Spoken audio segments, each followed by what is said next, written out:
Hello, fellow wanderers through the corridors of time. What if the precise tick of your watch, sinking cities across continents, was forged not in some sterile observatory, but amid the steam-choked chaos of colonial India's railway yards? Today, we're diving deep into how British rails in the subcontinent didn't just connect lands, they shattered and rebuilt the very concept of time itself, accidentally birthing the global system we live by. Buckle up for a journey that's equal parts engineering triumph, cultural clash, and world-altering accident. By the end, you'll never glance at a clock the same way. If stories like this light a fire in you, smash that subscribe button and ring the bell so you never miss our next time-bending tale. Imagine a sun-scorched bazaar in 19th century Bombay, where merchants haggle under the midday blaze, their shadows stretching long across the dust. To them, noon is simple. When the sun hits its peak, that's time to eat, pray, or close a deal. No fancy gadgets, just the reliable arc of the heavens. Across India, from the misty hills of Calcutta to the arid plains of Lahore, every town, every village, marked its days by local solar time, tuned to the sun's position, right there, right then. A traveler from Madras might arrive in Delhi feeling like he'd skipped an hour or gained one, all because the earth spins and places hundreds of miles apart chase the sun at slightly different speeds. This wasn't chaos by accident. It was harmony with nature, woven into the fabric of daily life. Festivals aligned with solstices, farmers planted by dawn's first light, and poets waxed lyrical about time as an eternal river, not a rigid grid. But India was vast, stretching over 1.2 million square miles, with longitudes spanning nearly 30 degrees. That meant real differences. Bombay's noon lagged about 90 minutes behind Calcutta's, and Madras sat neatly in the middle, give or take. Eyewitness accounts from British officials, like those in the East India Company's dispatches, paint a picture of bemused colonials scratching their heads at native clocks that drifted lazily from Greenwich's stern precision. One 1840s survey by astronomer John Goldingham, who set up Madras time in 1802 using his observatory's meticulous sundials, noted how these local variances fueled everything from market squabbles to religious disputes over prayer times. Yet, beneath this poetic drift lay a subtle tension. As trade caravans gave way to telegraphs in the 1830s, whispers of synchronization began. The electric telegraph, zipping messages across wires, demanded some shared rhythm. Otherwise, a stock tip from London might arrive yesterday in Delhi. Still, India clung to its mosaic of moments, a testament to diverse kingdoms long fused under Mughal and princely rule. Little did they know, iron horses were rumbling on the horizon, ready to stampede over this serene disorder. In the grand tapestry of empire, time was both ally and adversary. British chroniclers, like those in the Asiatic Journal of 1850, romanticized India's timeless East, but privately fretted over the logistical nightmare it posed for governance. How do you tax a realm where dawn in one province is dusk in another? These fractures weren't just quaint. They hinted at fractures in control, a subtle rebellion against the clockwork efficiency of industrial Britain. As we edge toward the rails, remember, what seems like mere minutes was, in truth, a battle for the soul of synchronization. Fast forward to 1853, and the air in Bombay thickens with the acrid tang of coal smoke. a gleaming locomotive, imported from England's foundries, chugs its maiden voyage, 34 kilometers to Thane, a modest jaunt that shrinks what was once a day's oxcart trek into 90 sweaty minutes. Cheers erupt from top-hatted sahibs and sari-clad crowds, but this isn't just progress, it's invasion by schedule. The East India Company, eyeing profits from cotton fields to coal mines, pours millions into tracks snaking across the subcontinent. By 1860, lines link Bombay to Calcutta, Madras to the Deccan, and Lahore to the frontier. Over 1,400 miles of steel veins pulsing with passengers, goods, and imperial ambition. Picture Rajesh, a fictional spice trader inspired by real accounts in railway logs, a wiry man from Gujarat, his turban askew, clutching crates of cardamom bound for the Rajah's markets. He's heard the hype. Trains will make him rich, zipping his wares to ports in days, not weeks. But as he boards at Ahmedabad, confusion reigns. The station clock says 10 a.m., but his village timekeeper swore it was 9:30. Is the train late, or is he early? Schedules, printed in crisp English pamphlets like the Bombay-Burma Railway Guide, clash with local sundials, leaving porters shouting conflicting calls and engines idling in frustration. This wasn't isolated folly. Railways demanded precision. A delay in one junction could cascade into pileups, stranding thousands. British engineers, fresh from home where lines like the Great Western had already flirted with London time since 1840, arrived in India with stopwatches and slide rules. Reports from the Public Works Department, archived in Colonial gazettes, brim with tales of near misses, trains hurtling toward each other because Bombay's 4 p.m. was Calcutta's 5:30, 1862 incident, detailed in the Times of India, saw a goods train from Allahabad overshoot by 45 minutes, scattering rice sacks and sparking a riot among hungry coolies. The rails were revolutionizing mobility, but time, that was still a wild frontier. As tracks multiplied, reaching 9,000 miles by 1880, the pressure mounted. Imperial coffers swelled with freight fees, but so did complaints. A 1870s petition from Madras merchants, unearthed in Indian state archives, begged for one time to rule the rails, lest trade grind to a halt. Enter the telegraph again. Wires now paralleled tracks, beaming signals from observatories. Yet, without unity, it was like conducting an orchestra with each musician playing in a different key.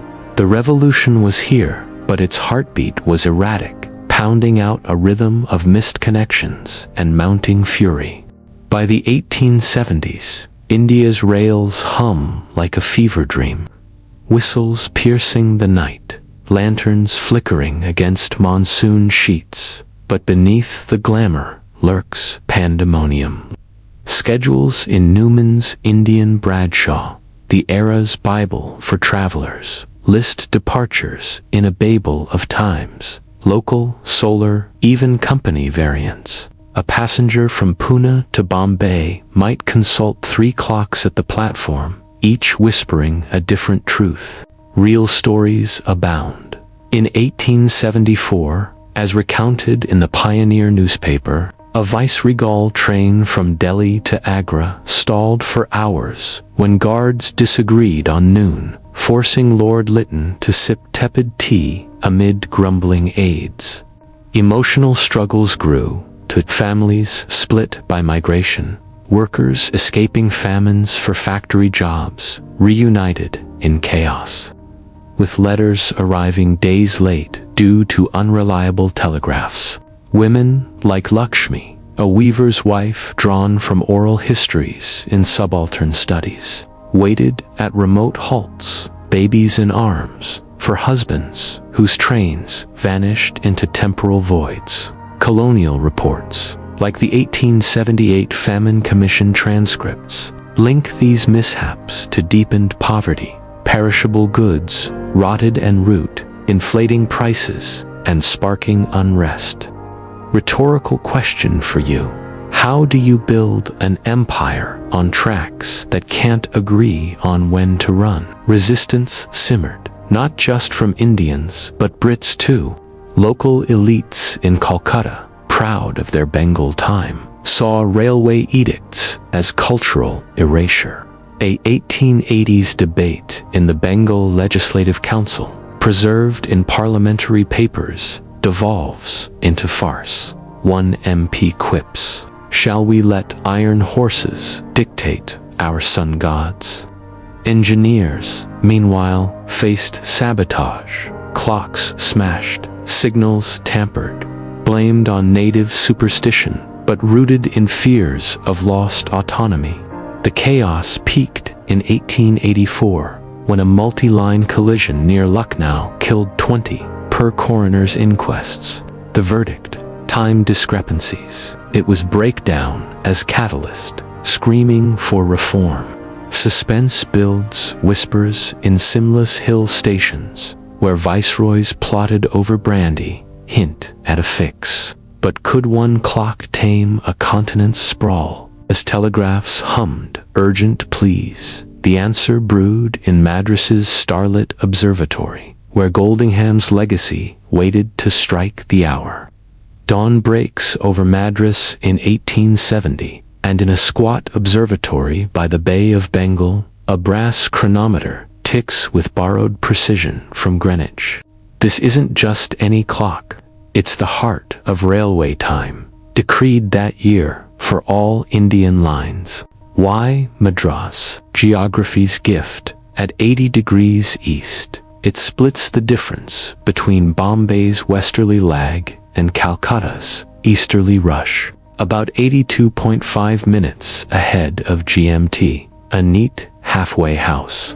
The decision, rubber-stamped in a railway board circular archived at the National Archives of India, mandates synchronization via Daily Telegraph pips from the Madras Observatory.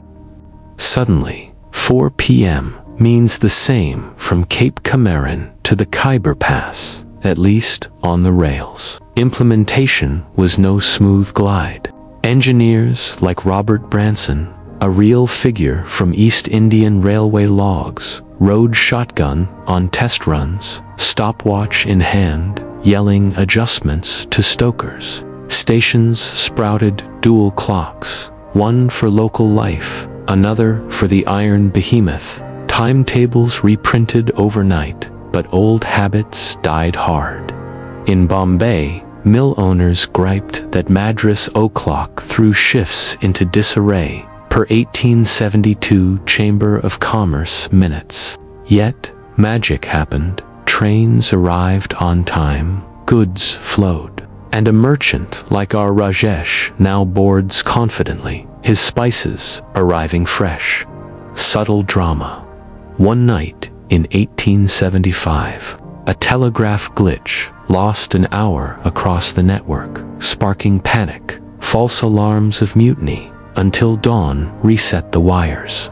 Deeper layers reveal empire's hand. This wasn't altruism, it was control. Standardized time-greased extraction, cotton to Lancashire mills, tea to London auctions, maximizing profits.